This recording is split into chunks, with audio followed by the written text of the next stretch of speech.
Halo semuanya, perkenalkan nama saya Oktaviana Ferdalita dengan NIM 3120101147 kelas A sore.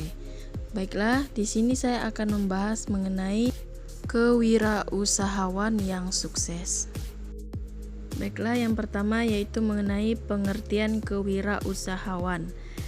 Pengertian kewirausahawan adalah suatu usaha untuk menentukan, mengembangkan, kemudian menggabungkan inovasi, kesempatan, dan cara yang lebih baik agar memiliki suatu nilai yang lebih dalam kehidupan.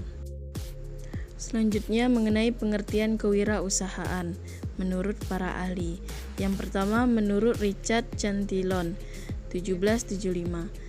Kewirausahaan sebagai pekerjaan itu sendiri wirausaha. Seorang pengusaha membeli barang saat ini pada harga tertentu dan menjualnya pada masa yang akan datang dengan harga tidak menentu. Jadi, definisi ini lebih menekankan pada bagaimana seseorang beresiko atau ketidakpastian. Yang kedua, menurut Thomas W. Zimmer, kewirausahaan adalah penerapan inovasi dan kreativitas untuk memecahkan masalah dan memanfaatkan peluang yang orang lain hadapi setiap hari. Ketiga, menurut Horman M. Scarborough dan Thomas W. Zimmer, kewirausahaan adalah merupakan proses menciptakan sesuatu yang berbeda dengan mengabdikan seluruh waktu dan tenaganya, disertai dengan menanggung risiko keuangan, kejiwaan, sosial, dan menerima belas jasa dalam bentuk uang dan kepuasan pribadinya. Konsep kewirausahaan yang pertama yaitu kelincahan atau agility. Kelincahan atau agility merupakan kemampuan yang dimiliki seseorang untuk mengubah arah dengan cepat dan tepat pada waktu ia bergerak tanpa kehilangan keseimbangan, sehingga dapat beradaptasi dan bertahan dengan segala perubahan zaman. Kelincahan ini berkaitan erat antara kecepatan dan kemampuan belajar terhadap hal yang baru. Pandemi yang datang secara tiba-tiba seolah mempercepat kebiasaan hidup kita. Dari sisi wirausaha, seseorang dituntut untuk lincah merespon kondisi ini, baik secara strategis, hasil, dan pasar. Yang kedua yaitu daya tahan. Daya tahan atau endurance menyatakan keadaan yang menekankan pada kapasitas kerja secara terus-menerus. Banyak sekali sektor ekonomi gulung tikar di masa pandemi ini. Imunitas pada diri pribadi maupun perusahaan terdampak pada pandemi. Daya tahan sangat dipengaruhi dan oleh kelancaran produksi dan penjualan. Jika produk yang dihasilkan masih dibutuhkan banyak konsumen di masa pandemi, dengan sendirinya pemasukan perusahaan akan mengalir terus. Hanya mereka yang memiliki daya tahan tinggi bisa lolos dari ujian ini. Ketiga, kecepatan. Kecepatan adalah kemampuan seseorang dalam melakukan gerakan kesinambungan dalam waktu sesingkat-singkatnya. Seorang wirausaha harus memiliki kecepatan dalam berinovasi untuk melesat jauh, untuk menjawab tantangan pasar, dan secepat apa seorang wirausahawan mampu melaju melebihi pesaingnya. Keempat, kelenturan. Kelenturan adalah seseorang yang mampu menyesuaikan kehidupan dimanapun tempatnya. Kelenturan menjadi salah satu faktor yang diperlukan dalam beradaptasi. Seorang wirausahawan diharapkan memiliki kemampuan beradaptasi yang baik dimanapun tempatnya maupun memaksimalkan potensi ruang yang ada untuk melakukan proses usaha tanpa harus mengeluh dengan kondisi tempat yang ada.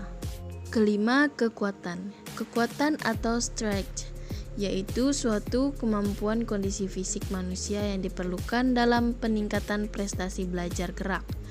Kekuatan merupakan salah satu unsur kondisi fisik yang sangat penting dalam merespon kegiatan kewirausahaan, karena dapat membantu meningkatkan fungsi komponen-komponen seperti kecepatan, kelincahan, dan ketepatan.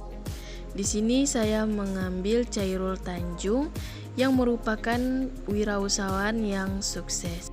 Chairul Tanjung MBA ejaan Suewandi Chairul Tanjung, lahir 18 Juni 1962, adalah pengusaha asal Indonesia. Ia menjabat sebagai Menko Perekonomian menggantikan Hatta Rajasa sejak 19 Mei 2014 hingga 20 Oktober 2014.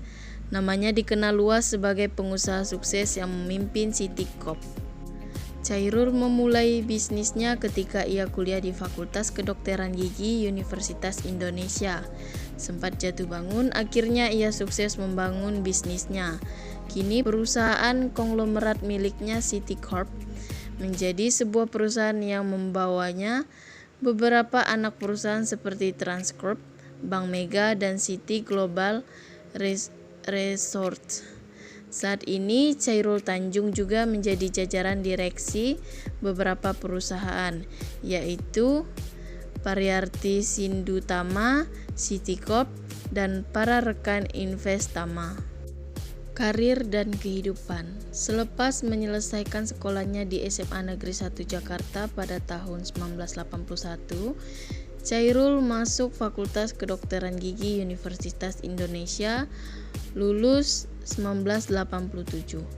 Ketika kuliah inilah ia masuk dunia bisnis dan juga mendapat penghargaan sebagai mahasiswa teladan tingkat nasional 1984 hingga 1985. Demi memenuhi kebutuhan kuliah, ia berjualan buku kuliah, stensilan, kaos, dan fotokopi di kampus. Chairul juga pernah mendirikan sebuah toko peralatan kedokteran dan laboratorium di Bilangan Senen, Jakarta Pusat, namun bangkrut selepas kuliah. Chairul mendirikan PT Pariyarti Sindutama bersama 3 rekannya pada tahun 1937, bermodalkan awal 150 juta dari Bank Exim. Mereka memproduksi sepatu anak-anak untuk ekspor. Keberuntungan berpihak padanya, karena perusahaan tersebut langsung mendapatkan pesanan 160.000 pasang sepatu dari Italia. Akan tetapi karena perbedaan visi tentang ekspansi usaha, Chairul memilih pisah dan mendirikan usaha sendiri. Kepiawaiannya membangun jaringan dan sebagai pengusaha membuat bisnisnya semakin berkembang. Mengarahkan usahanya ke konglomerasi, Chairul meresposikan dirinya ke 3 bisnis inti keuangan, properti, dan multimedia. Di bidang keuangan, ia mengambil alih Bank Carmen yang kini bernama Bank Mega. Ia menamakan perusahaan tersebut dengan Para Group. Perusahaan konglomerasi ini mempunyai Para Inti Holdindo sebagai father holding company yang membawakan beberapa subholding, yakni Para Global Investido, bisnis keuangan, media dan investasi, properti di bawah Para Group. Chairul memiliki sejumlah perusahaan di bidang finansial, antara lain asuransi umum Mega, asuransi jiwa Mega Life, Para Multifinance, Bank Mega, dan sebagainya. Khusus di bidang properti, Para Group memiliki Bandung Supermall. Mall seluas 3 hektar ini menghabiskan dana kisaran 99 miliar. Para Group meluncurkan Bandung Supermall seperti Central Business District pada 1999. Sementara di bidang investasi, pada awal 2010 Para Group melalui anak perusahaannya, Transcorp, membeli sebagian besar saham Carrefour Indonesia, yakni sejumlah 40%. MOU, Memorandum of Understanding, pembelian saham Carrefour ini ditandatangani pada tanggal 12 Maret 2010 di Perancis. Pada tahun 2010, Majalah ternama Forbes menempatkan Chairul sebagai salah satu orang terkaya di dunia. Ia berada di urutan ke-937 dengan total kekayaan mencapai 1 miliar US dollar. 1 tahun kemudian, menurut Forbes, kekayaan Chairul telah meningkat lebih dari 2 kali lipat, yaitu dengan total kekayaan 2,1 miliar US dollar. Tahun 2014, Chairul memiliki kekayaan sebesar 4 miliar US dollar dan termasuk orang terkaya nomor 375 di dunia.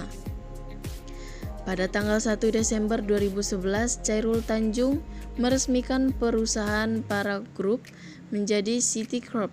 Citicorp terdiri dari 3 perusahaan subholding, Megacorp, Transmart, dan City Global Resources yang meliputi layanan finansial, media, riset, gaya hidup, hiburan, dan sumber daya alam. Menurutnya, modal memang penting dalam membangun dan mengembangkan bisnis.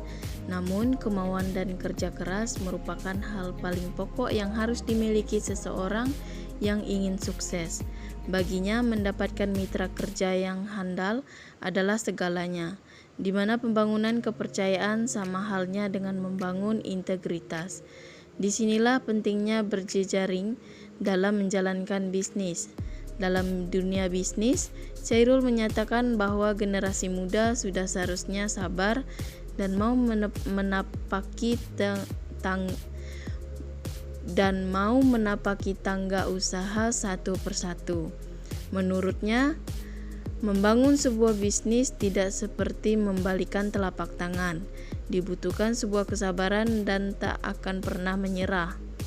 Jangan sampai banyak yang mengambil jalan seketika, karena dalam dunia usaha, kesabaran adalah salah satu kunci utama dalam mencuri hati pasar. Membangun integritas adalah penting bagi Chairul adalah mahasiswi. Ketika berusaha, seseorang ingin segera mendapatkan hasilnya, namun tidak semua hasil bisa diterima secara langsung. Menko Perekonomian. Pada 16/2014, Presiden Susilo Bambang Yudhoyono menunjuk Ketua Ekonomi Nasional KEN, Chairul Tanjung sebagai Menko Perekonomian. Ia menggantikan Hatta Rajasa yang telah resmi mengundurkan diri. Pelantikan Chairul Tanjung dilakukan Presiden Susilo Bambang Yudhoyono di Istana Negara, Senin 19 Mei 2014 berdasarkan keputusan Presiden nomor 41 tahun 2014. Hatta Rajasa mengundurkan diri karena maju menjadi calon wakil presiden mendampingi Prabowo Subianto dalam Pilpres 2014 dengan dukungan dari Partai Gerindra, PAN, PKS, Golkar, dan PPP. Yang terakhir yaitu mengenai penghargaan. Yang pertama, Bintang Mahaputra Adi Pradana 2014 dan yang kedua, Majelis Ulama Indonesia atau MUI Award 2015. Baiklah, sekian penjelasan yang dapat saya sampaikan. Saya pamit undur diri. Saya Oktaviana Ferdalita mengucapkan terima kasih.